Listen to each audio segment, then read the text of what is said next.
Hello guys सबैजनालाई आज चाहिँ म र मम्मी स्याटरडे भएर आज चाहिँ हामी चाहिँ घाममा बसिरहेछौँ। घाममा चाहिँ हामी अहिले पकौडे खान लागेको। चिसोको मौसममा कौसमा बसेर पकौडे खान लागेको है त गाइस। पकौडे छोडाउँदै हुनुहुन्छ मम्मी चाहिँ।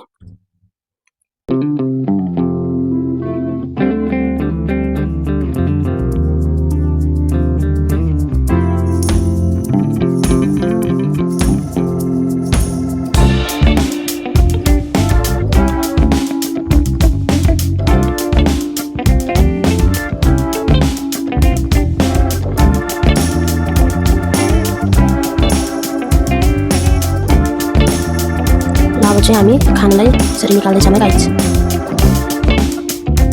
यति खाउ खाइसक्यो। त्यहाँ चाहिँ मेरो भोइस नै रेकर्ड भएको रहेछ, सो मैले चाहिँ अहिले यसरी भोइस रेकर्ड गरेर भोइस ओभर गरेर चाहिँ रेकर्ड गरिराखेको छु।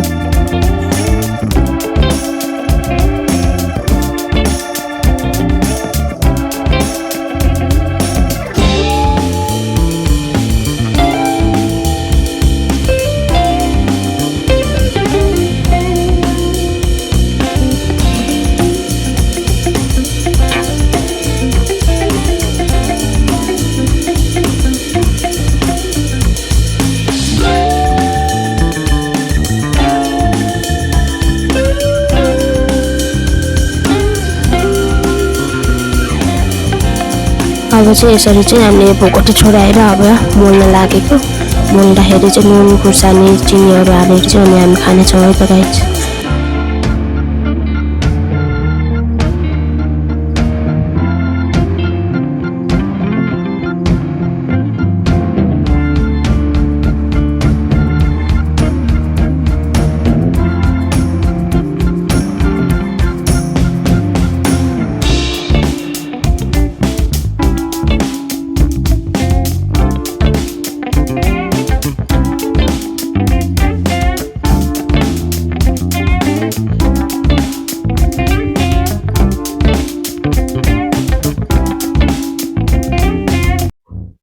अब चाहिँ चिनी मैले खोल्नै सकिनँ, मम्मीलाई खोल्न दिएको,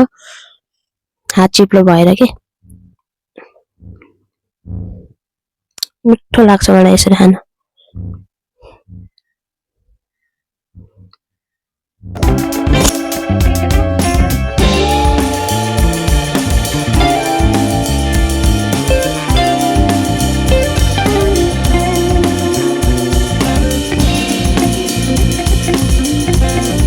अब म मोल्दैछु, मोलेपछि अनि हामी खानेछौँ है त गाइस।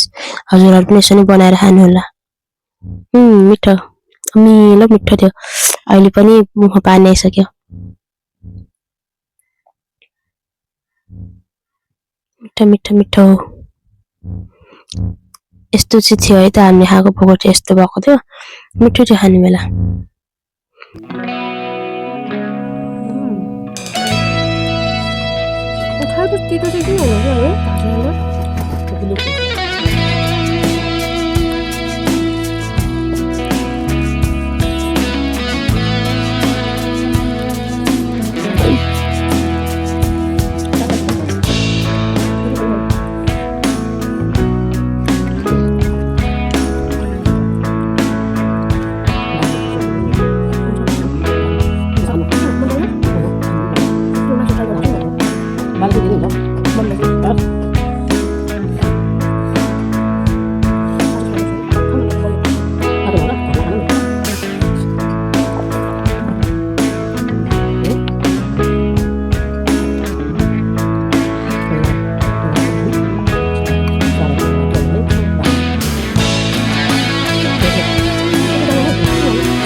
अब चाहिँ हामी तल जान्छौँ।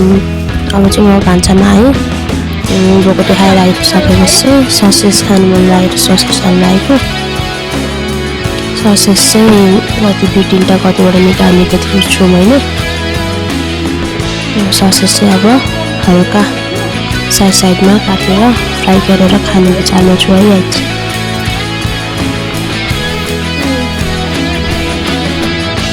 मलाई मन पर्दैन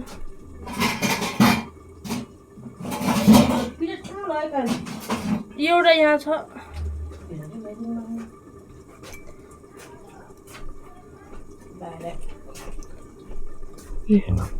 अब चाहिँ म काट्दैछु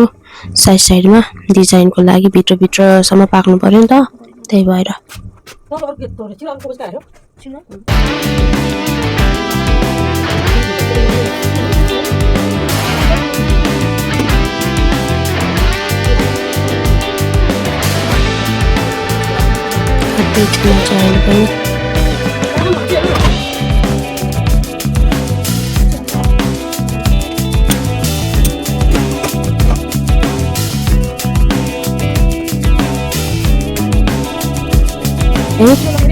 सक्न लाग्यो है गाइस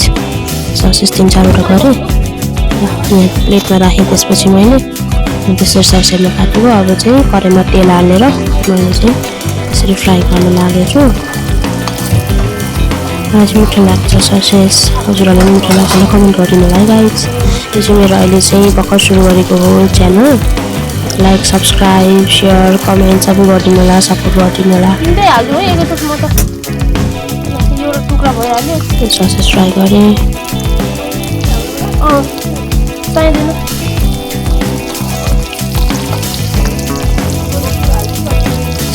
गरेँ पछि चाहिँ मलाई अल्छीलाई सबै एकै ठाउँमा राखेर फ्राई गर्दै थिएँ मैले चाहिँ अब हामी खेत जान आएको त्यो चाहिँ हाम्रो खेत हो खेत चाहिँ अलिक पर छ घरभन्दा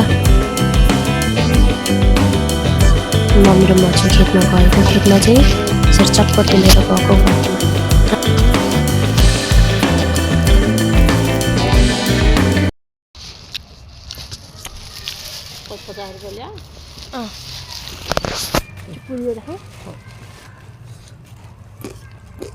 अम्लेटहरू छैन अम्लेट पनि छैन पिरो पनि छैन धेरै भैयाको अम्लेट खानु हुँदैन है के है पाक्छ के भयो यो माथि ठाकोमा छाला पाक्लो खोइ मुला यो यो साग कसरी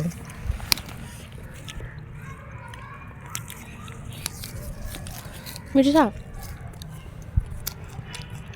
छिरेको पात एउटा खान्छु मार्छु हेर खा होइन खेतमा यसरी खानुको मजा अर्कै के यो खा दुईटा खा यो नि खान्छु अनि त्यो खान्छु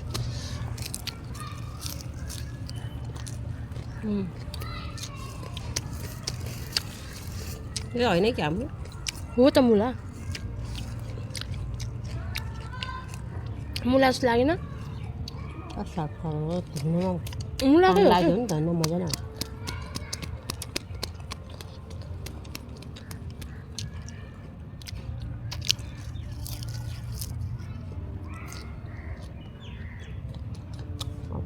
हाम्रो कस्तो त्यो टुप्पोमा पहेँलो भएको लसुन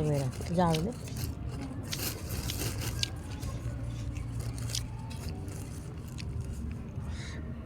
बरु ताइदिन हालेर चाँडै लसुन रोपेर बेच्नु भएको छ उसले पालौँ त्यो ठुल्ठुलो फुलेर पालौँ बिउ राख त्यो साथीहरूले मुला यता उखली के हो नै कि म फेरि त्यो सानो रहेछ भने अनि खानु यो त कति लामो भएको त एकैचोटि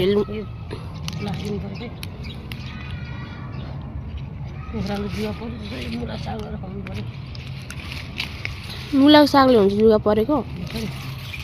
पहिला हामीलाई कति जुगा पर्छ मेरो मुखबाट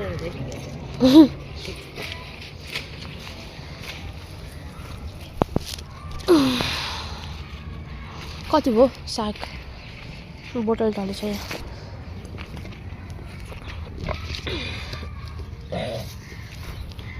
पुग्छ कि पुग्दैन यस्तो पागल राखेर के गर्नु झोलामा अट्छ त नि किन त्यो जरा चाहिँ किन बोल्छ त्यसमा कुन त्यो जरा यो जरा मुला राम्रो भयो भने म त भोलि अर्को मुला रोप्छु राम्रो भयो भने रोप्नु भने होइन राम्रो भएन भने अर्को ल्याएर रोप्छु पुनः आँटिस साग ल यो जरा झिक्नु सक्छ सक्छ यति त सकिहाल्छु नि सकिन्छ यो अनि माटो भएकै लिएर जाँदाखेरि भारी हुन्छ लान्छु त म केमा राख्ने यो गरेर झिकेर भुइँमै राख न त्यतिकै मिठो हुन्छ कि यो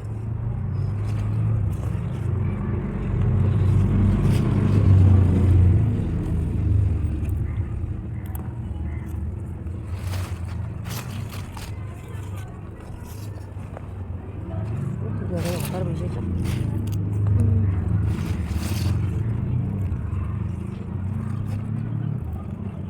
निस्किँदैन त छिपेकै हो बोरा ल्याउनु राख्नु है हुन्छ खोइ कहाँ छ बोरा यही छ त्यो झोला मैले उत्योवाला साग राखेँ यहाँ छ नि यहाँ राख ल यति गरेँ मैले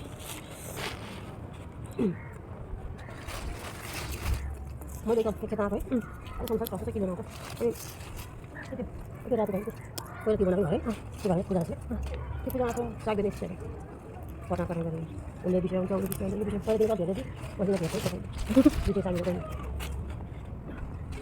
अस्ति नराम्रो भनेको थिएँ हुन्छ क्या अस्ति नै किन ए आउँदैन यो साग र यो साग फरक हो कि हो त्यो राम्रो यो कुन यो खालको यो चाहिँ ए राम्रो हुन्छ यो कालो साग धेरै कालो के राम्रो स्वाद मिठो हुन्छ नि त नि सबै हुन्छ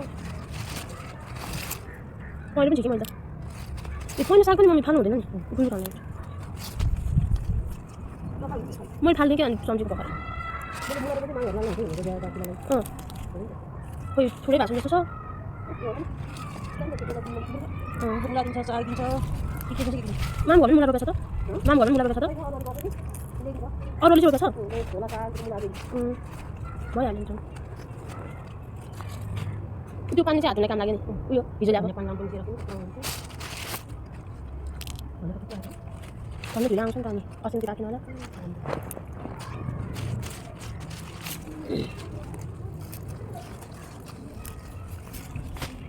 कति कस्तो बुद्धि पानी लाग्ने भनेको पानी पाल्दैन पुरो पानी लगाएको हुन्छ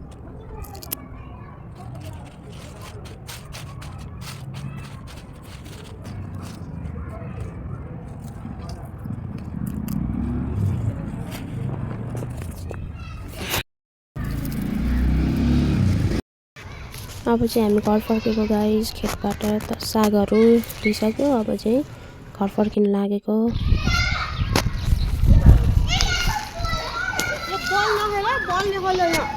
जम सरी यो